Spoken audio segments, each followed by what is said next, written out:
There is a small field, maybe 40 to 50 yards long, between my home and the next structure, a nursing home. I've lived in my house for about 10 months, with my wife Kimmy and our 7-year-old daughter Katie. We live in a suburb, but I guess you could say our area is a bit more secluded than the rest of town. Until recently, nothing had ever happened that ever even reminded us we were living next to a nursing home. It was a selling point for the house, but past that, we'd never had any reason to consider that it was even there. It began with a terrified scream coming from my daughter's room in the middle of the night. Kimmy and I woke up immediately to see what the issue was and rushed into her room. Standing in the corner was an elderly woman wearing only a bra and underwear. She stood there with her eyes wide open, as if she were straining them to open them even more. Her hair was white and had patches of it missing. The parts of it that were still there were thin and strewn about wildly. Her skin was loose over her bones and wrinkled, and her veins were bright blue and pronounced. Kimmy let out a yelp when we looked into Katie's room and immediately ran back to our room to get her phone and call the police. I told Katie everything was going to be okay, and she stayed cowering on the far corner of her bed. The woman simply stood in the corner opposite the wall, and even when I spoke, she never averted her eyes, which were locked onto my daughter. Katie had scooted to the very back of her bed, and tears streamed down her face. "Ma'am?" I asked in as calm a tone as I could muster. "Ma'am, are you lost?" I didn't really know what to say. What does one say to an intruder in the home that one truly believes means no ill will? The woman kept her strained face on Katie, and I thought her eyes were going to pop out of her head. "Ma'am," I said, that time a little more forcefully. The woman snapped her head towards me and bared her teeth like a rabid dog. Her mouth was a mangled mess. She'd clearly had dentures that hadn't come with her from wherever she'd come from. It was only then that the fact that we lived across a field from a nursing home occurred to me. I called Kimmy back into the room and told her to bring my phone. She came back, already on her own phone with the police. Keeping my eyes on the seemingly feral woman in the corner of my daughter's room, who'd since returned her sights to Katie, I Googled the number to the nursing home. A receptionist answered the phone, and I explained the situation, and was told that they were indeed missing a woman, and had locked the nursing home down after the woman was discovered to be gone. Due to the fascination the woman seemed to have with Katie, we hadn't dared try to move her from her bed, but as we stood there, the woman's breathing got heavier and more threatening. I stood between Katie and the old woman, and had Kimmy move behind me and get Katie out of the room. The woman's eyes, never once breaking away from her. About 5 minutes later, there was a knock on our door. Without saying too much due to HIPAA laws, the nursing home employees who came to retrieve the woman told us and the police that eventually showed up that the woman was never supposed to be left alone, and that a simple miscommunication had led to her getting out of the home. Katie was understandably terrified, but all things considered, the situation had ended unceremoniously. About a month later, Katie was finally back to sleeping in her own room again, and nothing had happened since that night. It was around 9 p.m., and Kimmy and I were in our living room watching a movie. It was during the pawn shop scene in Pulp Fiction that Kimmy suddenly turned her head towards me.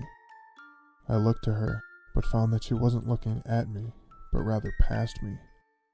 I looked towards where her eyes were pointed, and saw nothing but our window with the thin curtains draped over it. "You okay?" I asked. Yeah," she replied. I wanted to know why she'd suddenly been snapped to attention. "I thought I saw someone walk past the window." "Great, more escapees from the geriatric state penitentiary," I said jokingly, luckily bringing something of a smile to Kimmy's face as well. From where I was sitting on the couch, I could see down a short hallway into the kitchen, and was almost directly in line with one of the windows in it. We went back to watching the movie, and just as Butch grabs the sword, I saw what Kimmy had seen moments prior. A silhouette moved past the window, slow and deliberate. I quickly stood up, telling Kimmy to call the police and get to Katie's room. While she did so, I grabbed one of my knives and made my way to the kitchen. As I set foot in the kitchen, I noticed that the silhouette was now standing at the door that leads outside. The figure raised both arms and slammed its fists into the door, resulting in a pound that seemed to rattle the whole kitchen. It seemed that the silhouette saw me as I walked into the room because, While I can't be entirely sure, it looked as if its head turned to follow me as I slowly stepped my way across the room. I kept my eyes locked on the silhouette, and my plan was to run outside and confront whoever it was. A foolish plan, I know, but in the heat of the moment, there isn't much time for strategic consideration. As I reached the door, I was only able to see a sliver of the person in the window due to the angle. I took a deep breath and swung the door open, stepping outside as I did. Somehow, in the split second that I didn't have my eyes fixed on the silhouette, it vanished. I was more confused than frightened at this point. Realistically, who would presume something ghostly before presuming it to be something that had an explanation, albeit one that isn't known at the time? I looked around and didn't see anyone, so I assumed that whoever it was must have gone down the side of the house. I took a few cautious steps towards that direction, my knife out in front of me. With another deep breath, I stuck my head around the corner of my house and saw someone standing there, still just a silhouette under the moon. "Hey!" I yelled with a lot less force than I'd planned to. The figure just stood still. As I slowly walked closer, I took my phone out of my pocket and turned on the flashlight, pointing it in its direction. What I found was a man in his late 80s at the youngest. He had stringy gray hair down to his shoulders and was wearing nothing but a thin bathrobe that was blowing in the light wind. His skin was grossly pale and hung loose from his face, and drool was streaming down from his mouth to the grass, and he was just staring up at the second-floor window on the side of the house. The window that led to Katie's room. As I got closer, I tried communicating with the man in as calm a voice as I could manage, but he just continued staring upwards.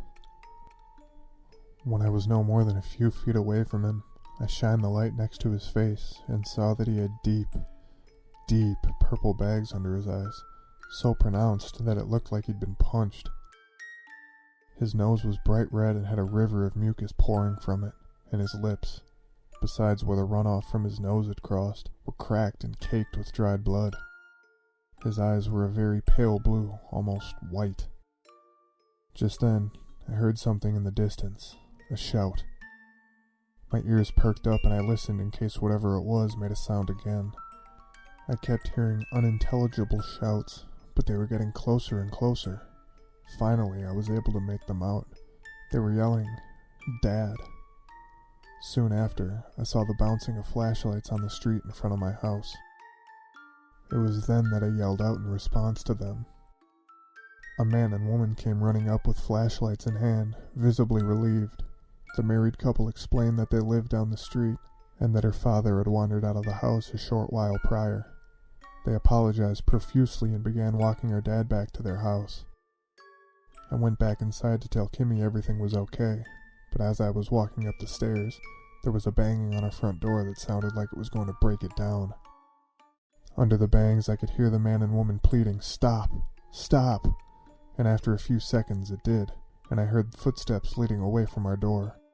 I looked through the peephole and saw the man, woman, and her father once again walking away from our house. The police came again, but I explained the situation and we chose not to press any charges, since by all accounts, this situation had just been a confused old man not knowing where he was. I did mention to the cops the situation that had happened a month earlier, but none of us could explain it as anything more than an odd coincidence. A month after that, it was about 3:30 a.m. I was awakened by a frantic Kimmy on the phone with who I quickly surmised was the police. I sprung up from bed, trying to figure out what was happening. Kimmy pointed out our bedroom window, the window that faces the nursing home, and my heart dropped to my stomach. Under the moon, I saw a number of silhouettes moving through the cornfield between our house and the nursing home. The stalks of corn were only waist high at their tallest, and there must have been close to 40 silhouettes brushing their way past them. Kimmy begged the police to hurry as she raced to Katie's room, while I moved downstairs just as quickly to make sure all the doors and windows were locked. As I secured the last 2 windows, I looked out and saw that the people at the head of the group of silhouettes had made it past the cornfield and were now within maybe 15 yards that sat between it and our house. I noticed that they weren't moving quickly, by any means, and I, finally, put 2 and 2 together. They must all be residents of the nursing home. I'd installed a floodlight on the side of our house that was motion activated, and a few short moments later, the side of our house was draped in yellow light. It was at that point that I got a good look at the group that approached our house. Some of them were clothed in normal, everyday clothes. Some wore only gowns, while others yet were completely naked. The ones that had emerged from the cornfield all had the same looks on their faces as the woman that had been in Katie's room 2 months earlier, eyes bulging out of their heads. I ran back upstairs to Katie's room and got her and Kimmy, then led them to the basement, where I had them lock the door behind me, with instructions not to open it at all. I would return with the key to the door and open it myself when all was safe. In the time it took to get my family safely downstairs, the elderly people had reached the house. As I was moving away from the basement door after locking it, I heard glass break in the living room. Again, in a foolish move, I made my way towards the sound. I found an old woman with what looked to be fresh blood around her mouth climbing through the broken window. I still remember the sound of the glass crunching underneath her bare feet. More old people followed through, with more windows getting broken around the house. The woman who'd first crawled in through the window bared her teeth, which were few and far between, and let out a growl, which soon turned into a shriek. Behind her and all around me, the rest of the group let out similar screams. It was deafening. I figured that all I had to do was bide my time until the police showed up, and do everything I could to keep them away from Kimmy and Katie, so I decided to run upstairs. Normally, this would be a foolish move, and nothing more than a horror movie cliché, but from our guest room window, there is a low roof from which I could jump if a quick exit was needed. The old people slowly followed me away from the basement door and up the stairs. I was about halfway down the upstairs hall, walking backwards, when I heard something from behind me. I spun around and looked into our bedroom, only to find an old man walking towards the hall, and another old man climbing through the window behind him. I wasn't sure what to do, so I resolved to simply attempt to run as fast as I could and barrel through the old people. Then, there was a single scream from what I guessed was an old woman on the first floor. At the sound of that scream, all motion around me stopped. The old people stood there for what seemed like a lifetime, and none of them were looking at me. The ones in our bedroom were looking straight down at the floor. The ones in the guest room across the hall were looking from that room into our bedroom, also at the floor. And the ones blocking my way back to the stairs were seemingly looking through the walls at the same spot in our bedroom everyone else was looking at. It occurred to me later that our room was above the basement door. And with that, they all began heading downstairs. As if I wasn't even there, the ones in the bedroom brushed past me at their slow pace, all heading downstairs. Assuming that for whatever reason they were headed to the basement, I went through with my most recent plan and pushed my way past the probably 15 old people that were in my way and found myself on the first floor once again. I ran through the living room and saw a group of even more of them pounding on the basement door, all growling, all with some purpose in mind. I was frozen in a state of fear and helplessness. I had no idea what to do. But just then, my living room lit up in a flash of red and blue light. I stayed where I was but began yelling out to the police. "Help us! We're in here!" I realized the front door was locked, so I moved faster than I ever had and unlocked it, swung it open, and returned to where the horde of the rabid elderly were in my line of sight. A moment later, a policeman and policewoman rushed in with their guns drawn. They immediately called for backup after seeing the group of old people pounding and clawing at our basement door and told me to stand to the side. The woman moved in first and using her nightstick began pushing the elderly away from the door and towards the living room where the other officer attempted to push them outside. What happened next was, admittedly, a blur. The old people all let out another scream in unison. At that moment, I saw one of the old men scratch at the male officer, and a woman behind him attempted to bite him. The sound of a gunshot from the basement door rang out, and then one from right in front of me made my ears ring. The sound of guns firing rapidly filled the whole house, what seemed like the whole world, it was so loud.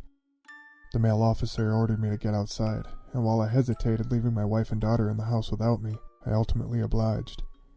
I stood there for again what seemed like an eternity, but couldn't have been more than maybe 30 seconds when finally, I saw Kimmy and Katie being escorted out by the blood-covered female officer. We were taken to the police station where we gave our statements and explained the two incidents that preceded this major one. we learned that the entire staff of the nursing home had been killed, save for 4 employees that were severely injured. 27 of the 41 elderly people that attacked our home had been shot, with 19 of them dying. The rest had been subdued and arrested by both the officers that first responded and the backup that arrived only a few minutes after Kimmy and Katie had been brought safely outside. They informed us that after the female officer had brought my wife and daughter outside, the old people that were still standing after the gunfire and the officers attempting to drop them through blows to the knees with their nightsticks focused their attention on getting outside the house. That fact, along with the fact that the first woman who'd shown up in our house had gone straight to Katie's room, and the fact that the man from down the street had stopped on the side of our house and stared up at Katie's window, led the police to believe that our daughter was the target. They have no idea why. The dates of the incidents took place on October 1st, October 31st, and November 30th. I don't know if there's any significance to these dates that pertain to why they in particular or when these old people seem to take an interest in my daughter. I only mention it because it seems to be about a month in between each incident, and about a month since the last one is quickly approaching.